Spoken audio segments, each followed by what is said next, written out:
Saya harap suara saya jelas didengarkan oleh semua, juga gambar-gambar serta tulisan yang akan saya sampaikan di sini. Saya punya kepentingan terus terang saja malam ini, nggak usah saya tutup-tutupi ya. Kepentingan saya adalah saya ingin agar Serikat Yesus semakin dikenal di Indonesia, terutama di antara kaum muda. Mengapa? Karena menurut saya kaum muda ini adalah sungguh-sungguh harapan bagi gereja, harapan bagi komunitas kita di masa depan.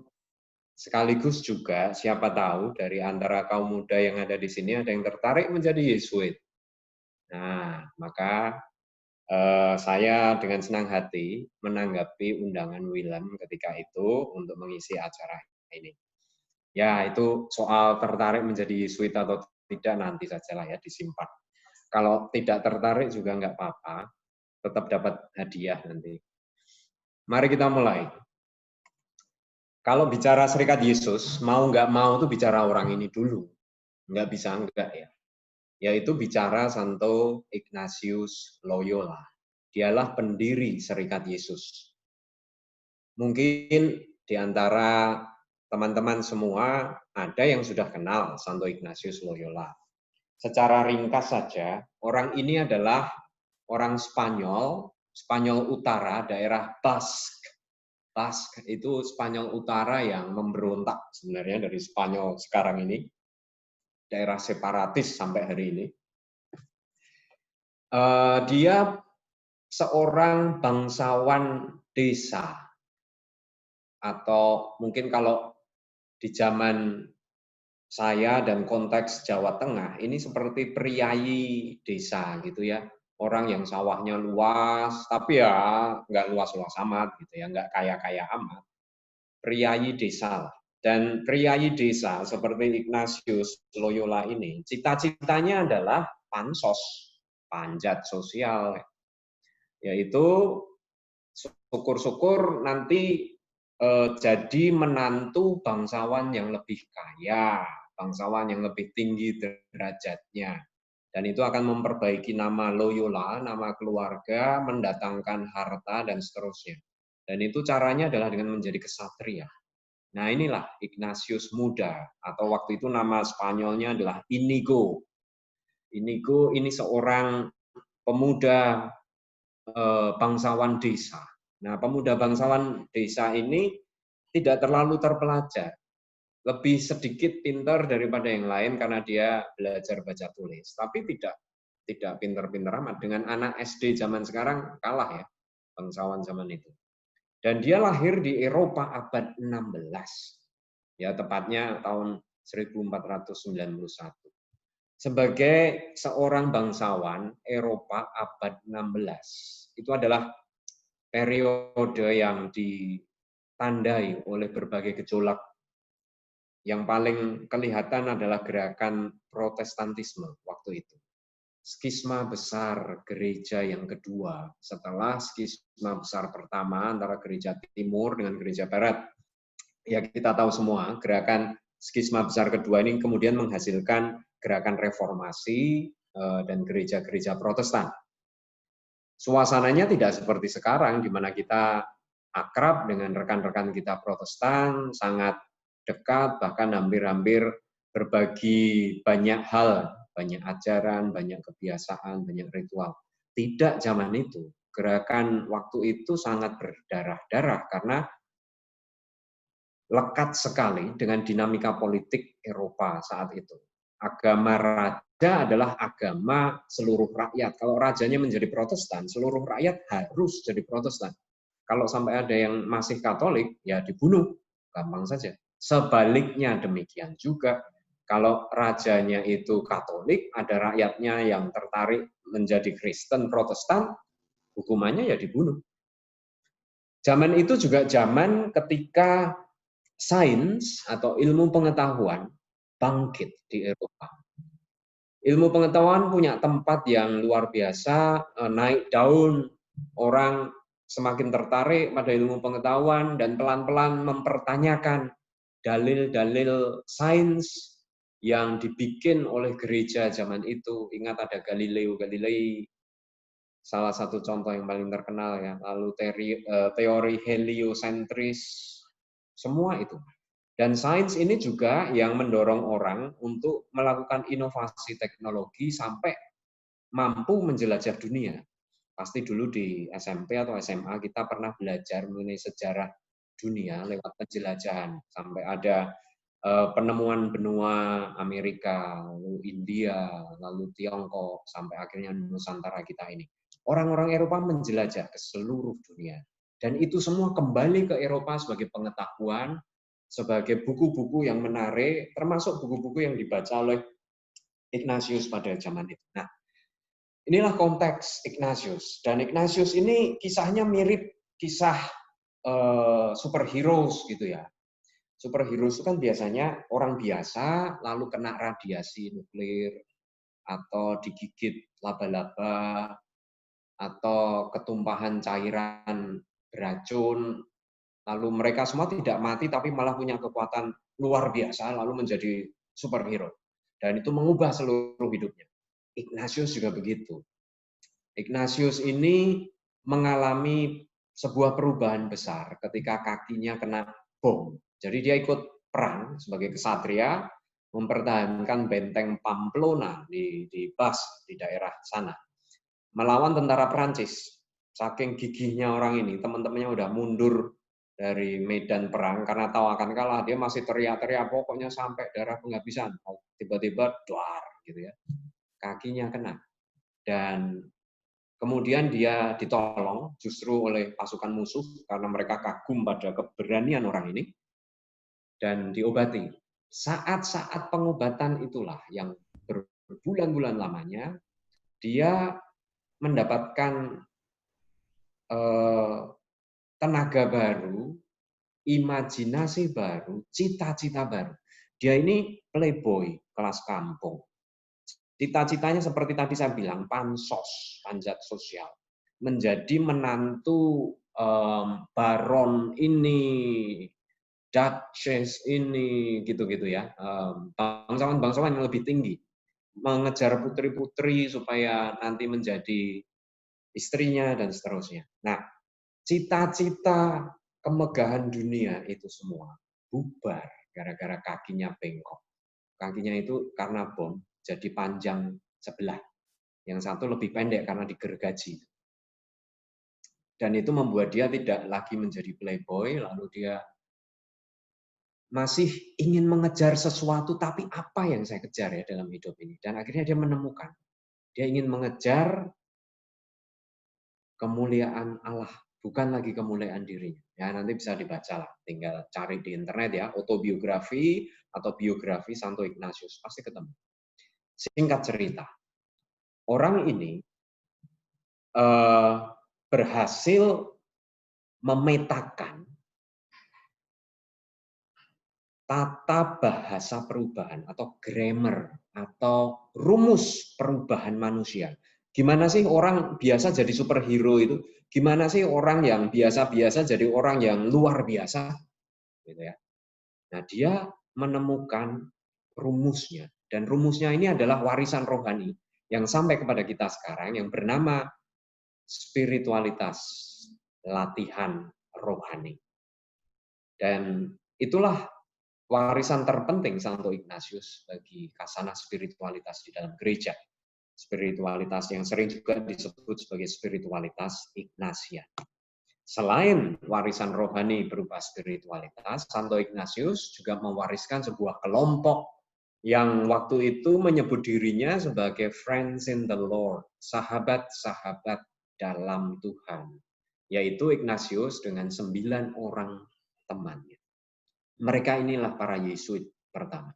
Dan Serikat Yesus diresmikan oleh Paus Paulus III pada tahun 1540. Oke ya, ini Santo Ignatius. Nah, saya sekarang mau menunjukkan dalam sejarah tonggak-tonggak penting, peristiwa yang menandai kisah Serikat Yesus. Yang pertama, Ignatius kemudian wafat tahun 1556.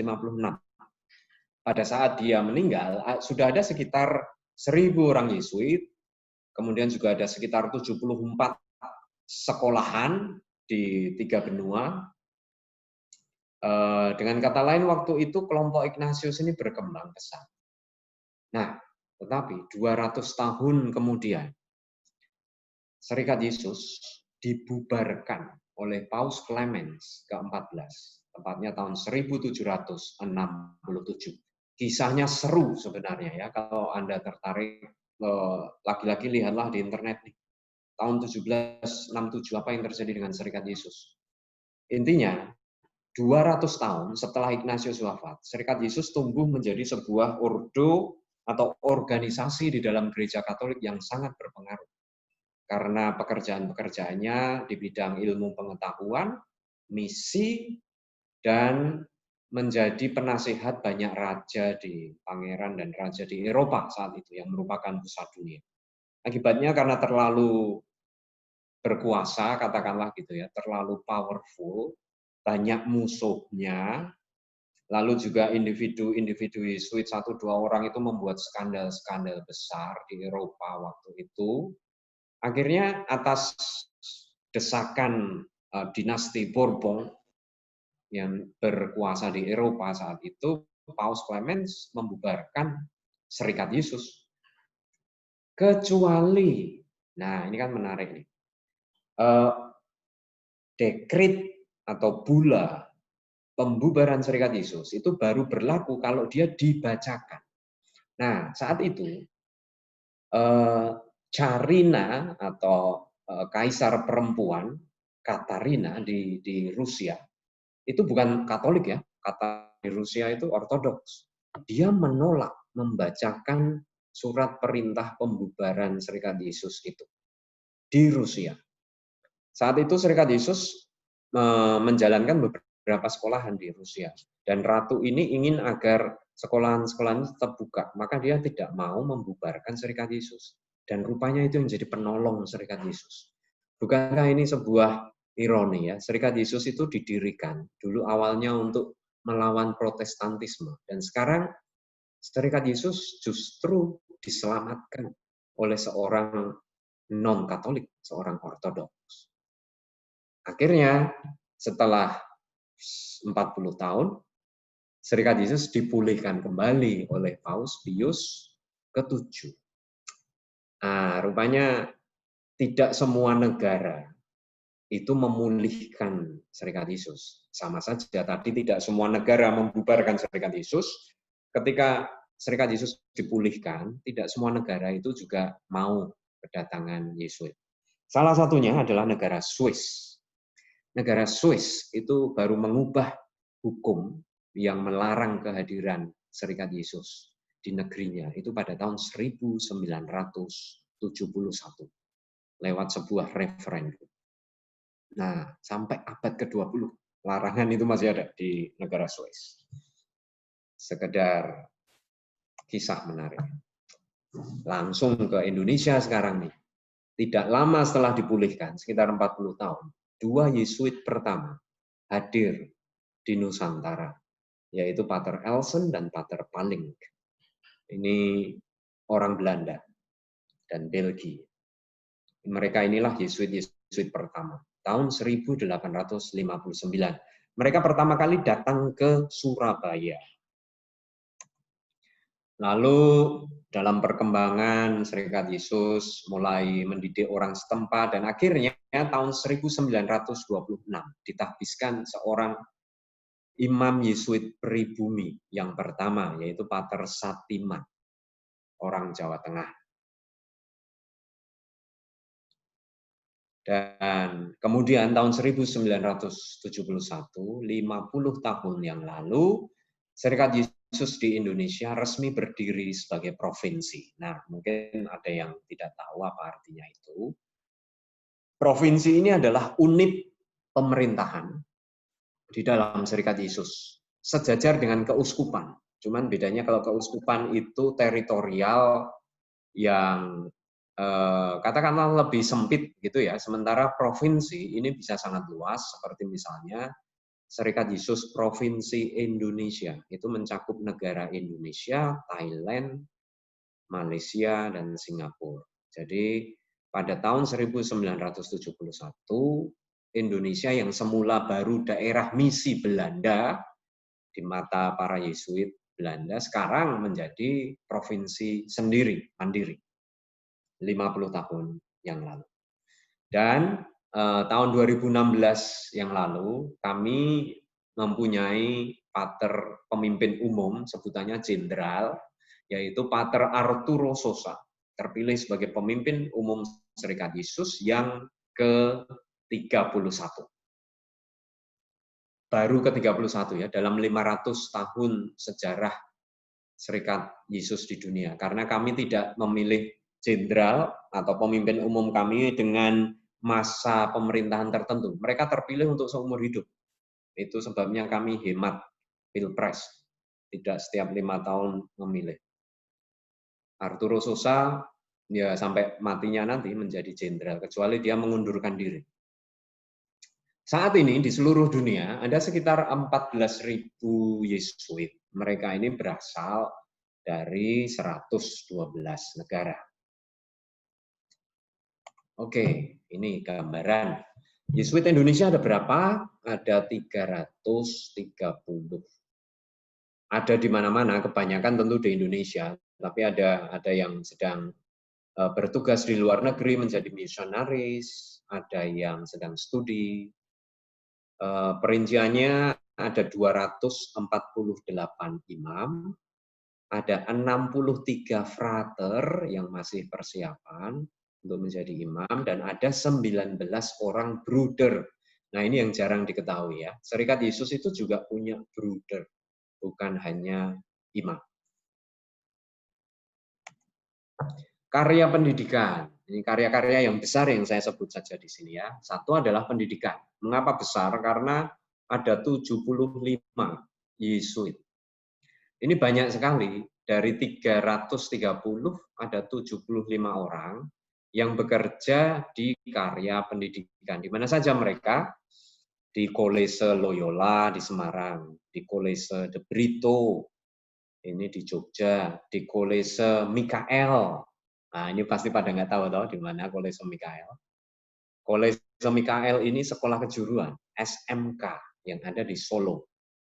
Kemudian Kolese Canisius yang ada di Jakarta. Ini adalah kolese-kolese milik Serikat Yesus. Milik itu artinya kepemilikan lembaga dengan seluruh asetnya adalah milik Serikat Yesus. Nah, ini dibedakan dari kolese-kolese berikut ini. Kolese Gonzaga di Jakarta, Kolese Lecoq Darmanville, pasti juga nggak ada yang tahu nih, ini sekolah Yesuit di kota Nabire, Papua, lalu Seminari Mertoyudan, dan SMK, nah, lagi-lagi sekolah kejuruan, PIKA, Pendidikan Industri Kayu Atas. Nah, mengapa ini saya bedakan dari yang golongan pertama tadi? Gonzaga dan teman-temannya ini bukan milik Serikat Yesus, ini milik keuskupan, tetapi dikerjakan oleh Serikat Yesus. Ya seperti apa ya, hotel gitu ya, atau apartemen. Kalau di Jakarta itu apartemen Semanggi, managed by Hyatt International. Nah, misalnya kayak gitu. Nah, kami melakukan manajemen, kami menjalankan lembaga-lembaga ini. Gonzaga itu milik Keuskupan Agung Jakarta, Lecoq itu milik Keuskupan Timika, Seminari Mertoyudan itu milik Keuskupan Agung Semarang, begitu juga PIKA, sekolah kejuruan ini, juga milik Keuskupan Agung Semarang.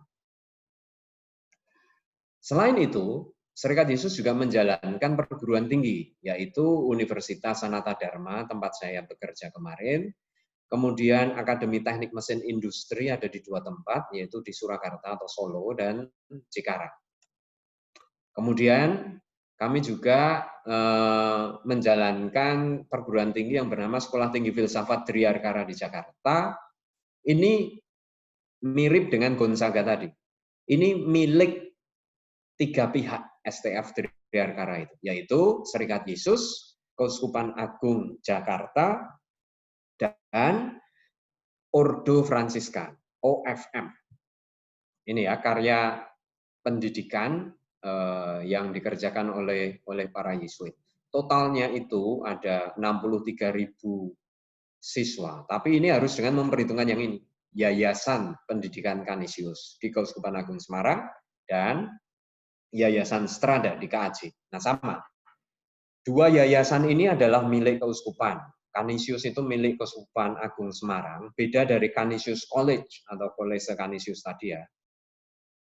Yang satunya adalah Yayasan Strada di Keuskupan Agung Jakarta. Keduanya milik keuskupan tetapi dijalankan oleh Serikat Yesus. Sewaktu-waktu keuskupan meminta itu kembali, pasti akan kembali. Nah, sekarang karya paroki. Ini lebih gampang menerangkannya ya. Ini adalah jenis karya terbesar kedua di dalam Serikat Yesus dengan 59 orang Yesuit. Serikat Yesus punya paroki di 3 keuskupan, yaitu Keuskupan Agung Semarang, Keuskupan Agung Jakarta, dan Keuskupan Timika di Papua. Selain itu, kami juga bekerja untuk paroki kategorial, yaitu paroki orang asing di Jakarta, paroki ekspatriat, lalu paroki mahasiswa di 3 kota, di Jogja, di Solo, dan di Jakarta. Selain itu, kami juga mengerjakan pekerjaan-pekerjaan pelayanan pastoral, menjadi moderator kelompok ini, kelompok itu, antara lain kelompok karismatik Katolik Jakarta, itu moderatornya seorang Yesuit, kemudian Magis Indonesia, ini kelompok spiritualitas Ignatian untuk kaum muda, lalu kelompok kaderisasi bernama Bentara, lalu menjalankan rumah retret di Jakarta, yaitu Civita, kemudian di Klaten itu Panti Samadi, dan di Ungaran itu Giri Sontak. Ada 3 rumah retret yang dikerjakan atau dijalankan oleh para Yesuit. Kami bekerja di 22 paroki, tetapi besok Minggu saya akan menyerahkan paroki Wonosari kembali ke Keuskupan Agung Semarang, maka besok Minggu angka ini akan berubah menjadi 21 paroki. Nah, selain karya-karya yang banyak diketahui orang, sekolah dan paroki, Serikat Yesus juga mengerjakan karya-karya sosial, yaitu lembaga-lembaga yang bekerja untuk tema-tema keadilan. Misalnya, ini yang ada di bagian kanan, KPTT, Kursus Pertanian Taman Tani. Ini sebenarnya sebuah farm, sebuah pertanian, lokasi kompleks pertanian, tempat kami melatih orang-orang yang tertarik dengan dunia tanam-menanam. Jadi isinya adalah pendidikan pertanian untuk kaum muda, kaum setengah muda, atau siapapun sebenarnya yang tertarik menjadi petani atau belajar pertanian, agrowisata, dan produksi. Kemudian di Jogja ada yang namanya SPM Realino, Seksi Pengabdian Masyarakat Realino. Bidang kerja utamanya adalah memberi beasiswa pendidikan untuk anak-anak miskin, terutama di tingkat SMP, SMA. Kemudian di situ juga ada pelatihan vokasi, bertukang, serta kelas. Lalu ada asrama, asramanya kecil sebenarnya, hanya untuk anak-anak, beberapa anak sekolah yang dibiayai pendidikannya di situ. Lalu ada klinik Pratama, bekerja sama dengan Rumah Sakit Panti Rapih. Nah, tak jauh dari situ ada YSS Pingit di Jogja, Yayasan Sosial Sugio Pranoto, tapi yang di Jogja, bukan yang di Semarang. Di Semarang ada lagi, tapi nggak ada hubungannya, hanya kesamaan nama, YSS. Kegiatannya adalah pendampingan belajar untuk anak-anak perkampungan miskin. Lalu Jesuit Refugee Service Indonesia, ini tugasnya adalah pendampingan, pendidikan, dan advokasi para pengungsi, para pencari suaka, korban konflik, dan sebagainya. Lalu ada juga karya permajalahan. 3 majalah yang dipegang oleh Serikat Yesus adalah majalah basis, ini majalah kebudayaan umum untuk publik, bisa dibeli di mana-mana, atau versi online juga ada kayaknya. Lalu majalah utusan, ini majalah Katolik untuk awam, dan majalah rohani, ini majalah untuk kaum religius. Hanya ada 6 Yesuit, untuk mengerjakan semuanya ini, yang full time. Terus yang part time 12, termasuk saya bekerja part time untuk majalah Basis. Lalu ada sekitar 70-an orang staf awam yang bekerja bersama kami. Nah, ini semuanya di sekitar Jogja dan Jawa Tengah. Kalau di Jakarta, Yesuit menjadi direktur Lembaga Daya Dharma. Ini LSM milik Keuskupan Agung Jakarta, tapi bukan milik Serikat Yesus ya, jadi nggak saya tulis di sini. Nah, mau selesai nih.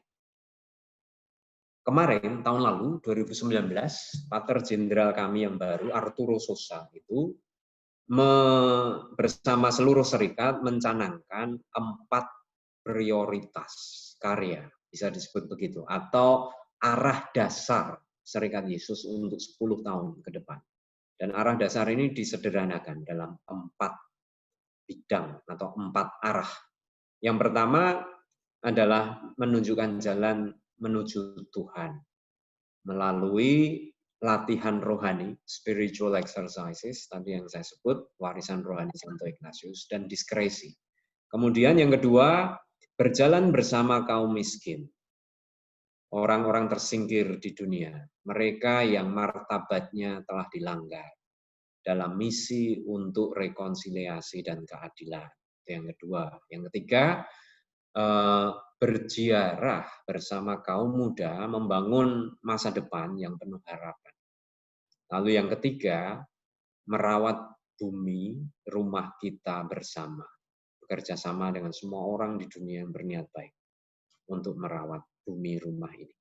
Nah, teman-teman semua, ini adalah 4 arah yang akan menentukan gerakan Serikat Yesus untuk 10 tahun ke depan. Sekarang baru mulai. Jadi lihat saja 10 tahun berikutnya Serikat Yesus dimanapun termasuk di Indonesia harus berubah. Dan perubahannya ke arah 4